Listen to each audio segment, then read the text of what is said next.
This is Jarrod Horak, and this is my latest Saratoga video for this summer. And in this video, I'm going to analyze the Grade 1 Whitney for Saturday, August 5th.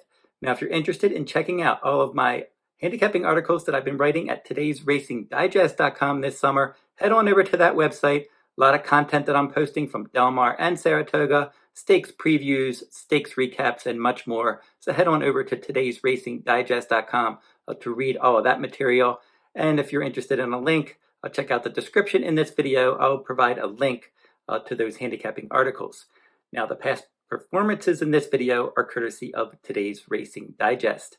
And now we're going to get into the analysis of this video. The 10th race at Saratoga, the Grade 1 $1 million Whitney, 4-year-olds and up, 1 1/8 on the main track, scheduled post time, 5:42 p.m. Eastern Time.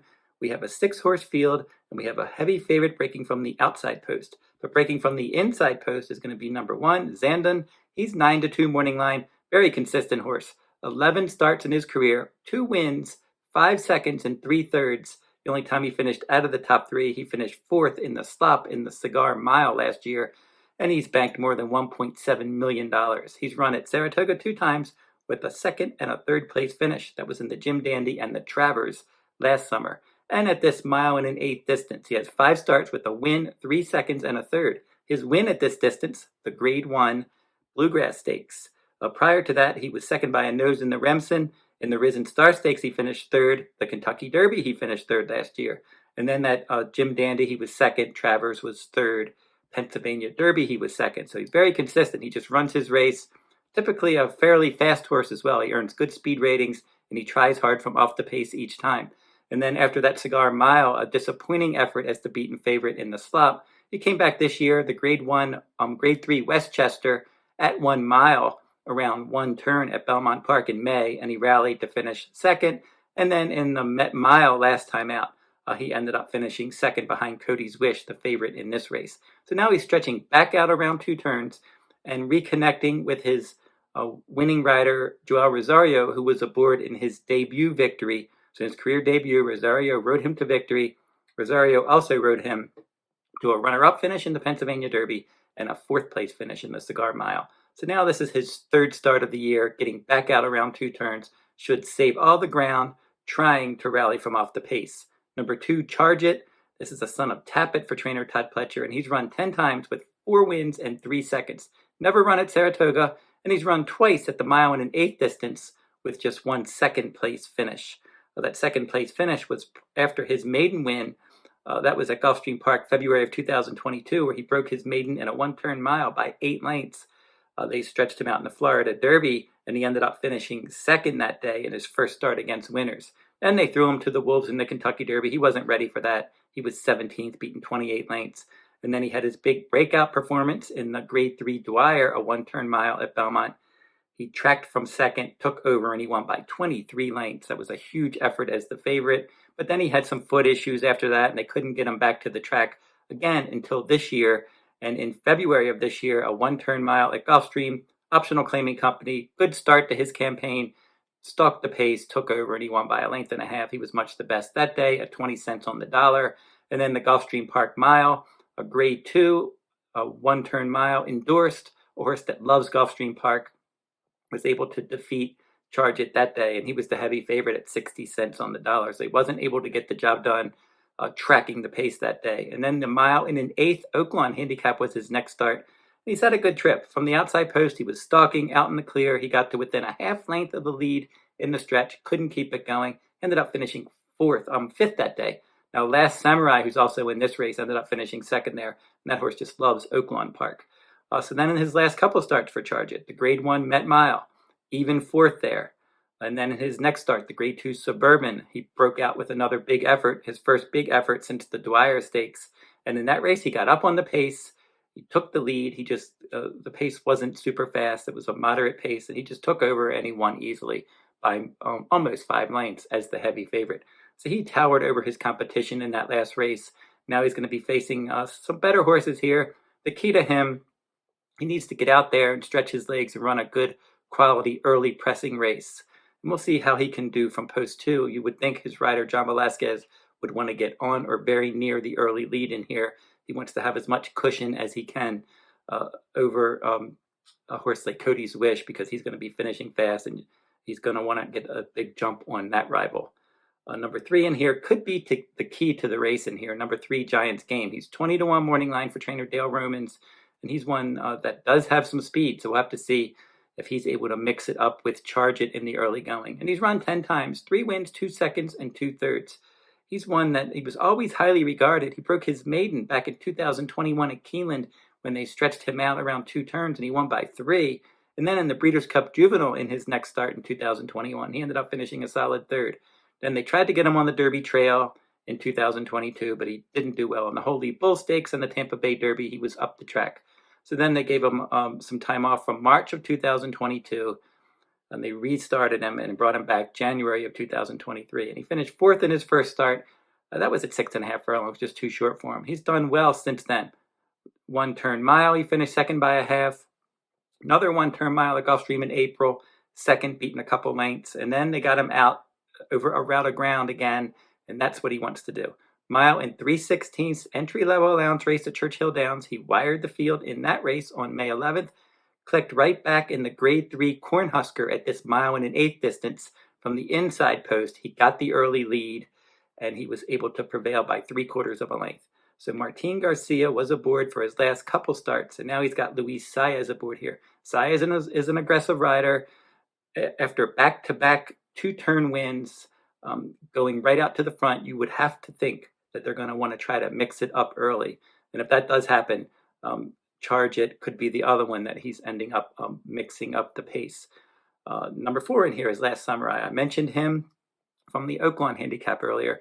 He's run a bunch of races, 27 starts, 6 wins, 5 seconds, 4/3. He's banked more than $2 million in his career. Very consistent horse. He's never run at Saratoga. 1 for 11 at this distance. This isn't his best distance with 2 seconds and 2/3. Like I mentioned, he elevates his game when he runs at Oaklawn Park. He just doesn't seem to be the same away from that venue.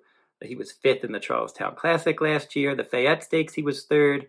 The Grade 1 Clark at Churchill, he was 4th. And then he got to Oaklawn in the Tinsel Stakes, just missed by a neck. They took him to the Pegasus World Cup. He was 4th there. That was at Gulfstream. And then back to Oaklawn, he won the Razorback and the Essex, and then he missed by a head in the Oaklawn handicap. Away from Oaklawn again in his last 2 starts. Ali Sheba Stakes at Churchill, he was 4th. And then the Stephen Foster at Ellis Park, he was 4th. So now he's one that I said, we'll have to see how he handles Saratoga. But he certainly loves Oaklawn. He's not the same away from that venue. And for trainer D. Wayne Lucas with Flavien Prat aboard this time and a bullet workout at Churchill Downs for this, he's one that will try to get involved in the stretch. He's got at least enough positional speed to keep the leaders in his sights. White Abarrio is next for trainer Rick Dutrow. This one is a son of Race Day, and he's 5 for 13 overall with a 2nd and 3/3. But look at his overall record. He's 5 for 6 at Gulfstream Park. And as I said, he's run 13 times. So anytime he's been away from Gulfstream Park, he's never won. So all 5 career victories were at Gulfstream Park. He is 1 for 5 at this distance. Now, some of the good races that he ran last year, he won the Holy Bull at Gulfstream and the Florida Derby. Then in the Kentucky Derby in 2022, he was 16th. In the Ohio Derby, he finished 2nd. And then the Haskell Stakes, he was 34 lengths back, well beaten. Pennsylvania Derby, he was 5th by 8. The Cigar Mile in the slop, he liked that wet track, and he was 3rd, beaten a half length. And then in the Pegasus World Cup, he was up the track. They turned him back to 7 furlongs in an optional claiming race, and he really won that one nicely. That was on March 4th. And then in his last start, when he moved from the Safi Joseph Jr. barn to the Rick Dutrow barn, ended up finishing an encouraging 3rd in the Met Mile from the outside post. So now he's back around 2 turns. He can handle 2 turns, but he looked really good at 7 furlongs, and he looked like he could be a decent 1-turn type, and then not embarrassed at all in the Met Mile last time out. Irad Ortiz Jr., the leading rider at Saratoga, gets aboard, and he's one that will probably stalk while out in the clear. If this was Gulfstream Park, I might consider him as an upset candidate. I think he can hit the board here, but I'm not sure that he can win. Finally, number 6, Cody's Wish, your 1 to 2 morning line favorite. He's 9 for 13 with a 2nd and 3/3. So he always finishes in the top 3. And he handles Saratoga as well. 3 starts with a win and 2/3. His win was the Grade 1 Forgo at Saratoga last summer. But this time they're going to decide to stretch him out in distance and try a mile and an 1/8 and he's run once at a mile and an eighth. Early in his career, he finished third.